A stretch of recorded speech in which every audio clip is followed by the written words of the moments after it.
सभी खबरों से जुड़ी किसी भी छोटी या बड़ी अपडेट को पाने के लिए सब्सक्राइब करें हमारे चैनल खबरी चौखट को और किसी भी नोटिफिकेशन को पाने के लिए बेल आइकन को दबाना न भूलें, क्योंकि हम रखते हैं चप्पे चप्पे पर नजर। नागरिकता संशोधन अधिनियम CAA को लेकर अमेरिका और यूरोपीय देशों के बयान पर केंद्रीय विदेश मंत्री S जयशंकर ने तीखा वार किया। उन्होंने कहा कि इन दोनों को अपने यहाँ मौजूद नियमों को देखना चाहिए। इंडिया टुडे कॉन्क्लेव के 2 दिवसीय कार्यक्रम के दौरान विदेश मंत्री S जयशंकर ने पश्चिमी देशों को आईना दिखाया है। भारत में अमेरिका के राजदूत एरिक गर्सेटी की ओर से CAA पर की गई टिप्पणी पर उन्होंने कहा कि भारत कोई पहला देश नहीं है जो इस तरह का कोई बिल पास किया हो। दुनिया के इस तरह के कानून के बहुत सारे उदाहरण हैं। विदेश मंत्री ने आगे कहा, मैं उनके लोकतंत्र में दोष पर सवाल नहीं उठा रहा हूँ या उनके सिद्धांत या उनके अन्य चीजों पर सवाल नहीं उठा रहा हूँ। मैं उनकी उस समझ पर सवाल उठा रहा हूँ जो हमारे इतिहास के बारे में है। अगर आपके पास जानकारी नहीं है तो हम आपको बता दें कि भारत का विभाजन कभी हुआ ही नहीं था।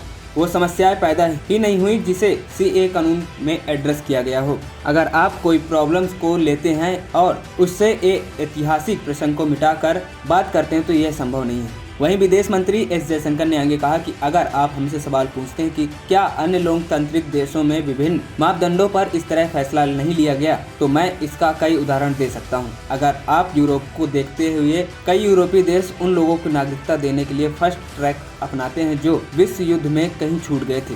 कुछ केस में तो विश्व युद्ध के पहले का भी उदाहरण मौजूद है। दुनिया में इस तरह के कानून के बहुत सारे उदाहरण हैं। आपको बता दें कि अमेरिका के राजदूत ने नागरिकता संशोधन अधिनियम को लेकर चिंता जाहिर की थी और कहा था कि अमेरिका इस पर नजर बनी हुई है, हम चिंतित हैं। इसके पहले भी केंद्रीय विदेश मंत्री ने इस पर प्रतिक्रिया दी थी और कहा था कि भारत के आंतरिक मामले पर टिप्पणी नहीं करनी चाहिए, यह हमारे देश के अंदर की बात है।